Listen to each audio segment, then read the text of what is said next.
Ito naman po kami, nagbebenta ng gulay. Yan po yung tinitinda ko. Po. Tapos itong yung kasama ko sa Ate Bitsi.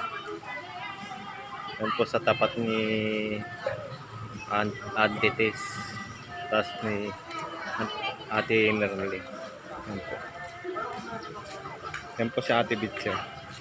Wala ka ako eh. Yan to.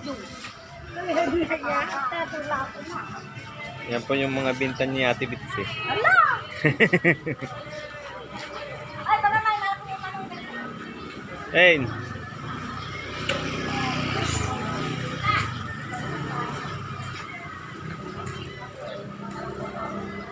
Yan po yung panindahan po namin.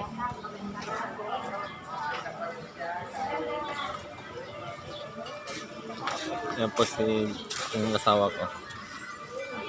Nagtitinda po kami.